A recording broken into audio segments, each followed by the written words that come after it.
Welcome back to the Deep Dive. Today, we are taking a trip straight back to the 19th century. We're here to unlock a mystery that has just resurfaced in the design and tech worlds. And trust me, if you think generative AI is the first time we've tried to, automate or augment creativity, you really need to hear this story. Oh, it's a truly fascinating stack of sources we've gathered for this. We're looking at a forgotten piece of Providence, Rhode Island history, a 160-year-old machine.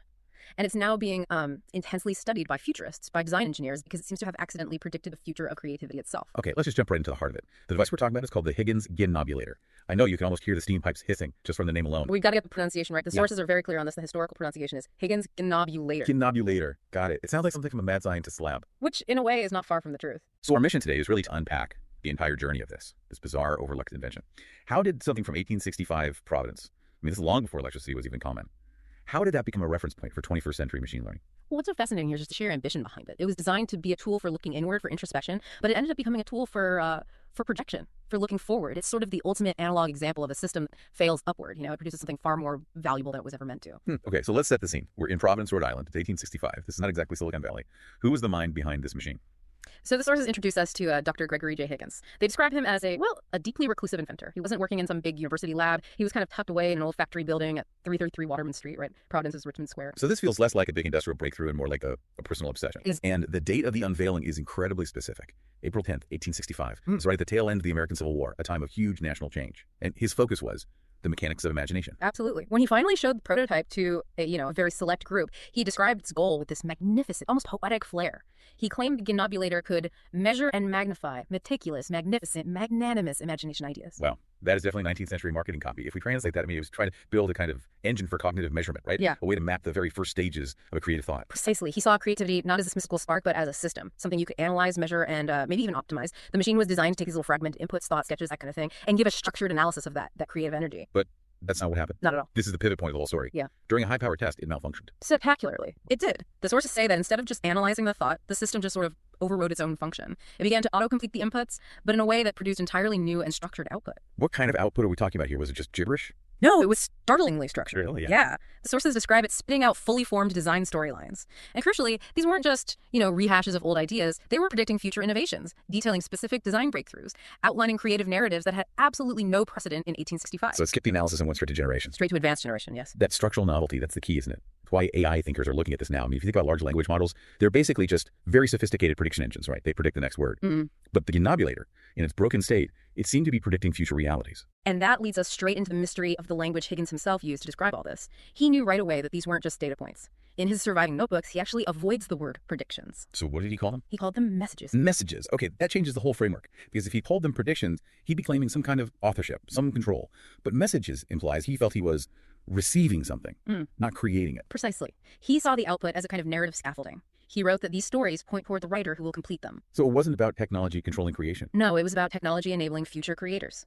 He saw himself, the inventor, as just an accidental conduit for these future stories. The machine gives you the structure, and a future artist provides the substance. It's like a time capsule blueprint. And within those blueprints, the source material mentions a recurring clue, something very specific that Higgins wrote down. The initials AB. And this is where we bridge that 160-year gap. This is what brings the story right back to modern-day Providence, which calls itself the creative capital of New England. Okay, walk us through that connection. An inventor leaves a 2-letter clue in 1865. How does that connect to today? The connection is PVD's own A.B. Marcus. A.B. Marcus. Yeah. For anyone unfamiliar, A.B. Marcus is the creator of what are called design adventure stories.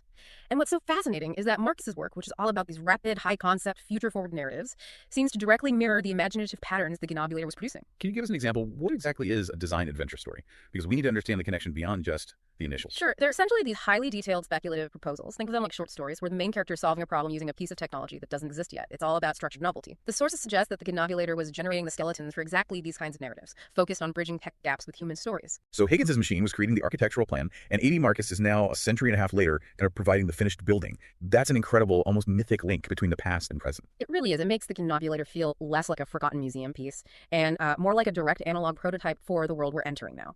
The source material really emphasizes this, saying the machine feels less like a relic and more like a prototype of the world we're entering now, especially when we think about generative AI. But why are AI thinkers so focused on this specific analog machine? It's got to be more than just a cool story. It's both a technical and an ethical thing. First, it's a pre-digital case study of structured novelty. The machine created coherent narratives without direct human input. That mirrors the black box nature of our current models. Okay. And second, maybe more importantly, it speaks to the question of authorship, of intent. Higgins claimed no authorship at all. He credited the future writer. This offers a potential philosophical model for how we could view AI output today. As messages, as precursors that need a human mind to complete them and claim ownership. Exactly. So that flips the whole script. Instead of asking if the AI is the artist, we should be asking, is the AI the messenger pointing toward the future human artist. That's the idea. And the story isn't over. The sources confirm there's an updated 21st century prototype of the Ghinknobulator being developed right now. You're kidding. No. It's expected to create innovation in a new way, using modern computing, but based entirely on Higgins' original principles of, generative malfunction. Incredible. So the malfunction is now the model. We're intentionally building a modern version of a system that broke 160 years ago. Which brings us to the next stage of the original machine's journey. And this might be the most consequential part. Dr. Higgins passed away in 1873, and the machine started to travel. It crossed the Atlantic, landing first in Kent County, England. Okay, so the machine changes hands. And the sources claim the next owner literally changed world literature. This is the part I really want to dig into. Is the evidence here strong? Because that sounds like the kind of story that gets a little embroidered over the years. That's a fair point.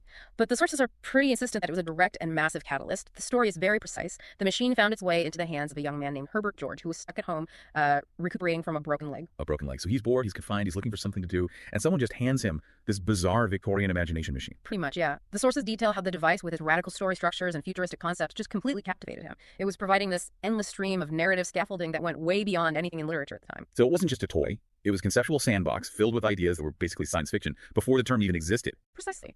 And the effect on him was transformative. The machine produced such amazing, structured story designs that it inspired him to completely redefine himself. And what was that impact? The inspiration was so profound, he decided to drop his first name entirely. He started using only the initials HG from that point on, dedicating himself to this new kind of speculative fiction. Wow. So the machine literally branded him? It shaped his entire professional destiny? That is the claim. The machine's output, those accidental messages of future technology, inspired HG to become what the sources call the first ever science fiction writer. Okay, let's just confirm the name that you, the listener, are probably screaming right now. Yep. This HG is H.G. Wells. We're drawing a direct line from a malfunction in a Providence factory in 1865 to the foundation of an entire literary genre, the genre that gave us The Time Machine, The War of the Worlds. That is the trajectory the source material outlines. It birthed a new kind of fiction directly from that accidental creative output. It's not just that he was influenced. The idea is that the machine provided the creative tools, the actual detailed templates that he then fleshed out into novels. It was the intellectual engine. That is a truly mind-bending connection. So let's bring this full circle. We have this single invention, the Higgins Ghinknobulator, born in Providence in 1865. It fails at analysis but succeeds wildly at generation. That malfunctioned machine then travels to England, where it acts as the direct muse for H.G. Wells, basically defining the language and concepts for science fiction. And now, 160 years later, that story resurfaces. It's being used as a model for modern generative tech, connecting all the way back to modern Providence and those mysterious initials, AB. It really solidifies this idea of Providence, the creative capital, as a place where creativity, technology, and astounding, ambitious, adaptable myths converge. The story of the machine ties the very first attempt at machine creativity directly to the newest. And we established that Dr. Higgins saw the original machine's output as messages pointing to the future writer, a role filled by H.G. Wells and maybe now A.B. Marcus. Which raises a really important question for you, the listener, to think about, especially with this new 21st century prototype being built. We know the original machine generated narratives for its future. So if this new Ghinknobulator is being built with modern computational power, and it follows those same principles of generative malfunction, what new messages might the updated 21st century prototype be creating right now? And who is the new writer, the new designer, or the next great inventor meant to complete those stories? Maybe the message is already out there. The next great innovation, already fully formed inside a digital Ghinknobulator, just waiting for the right person to see the blueprint. Thank you for joining us on this very deep dive into history and the future of creativity.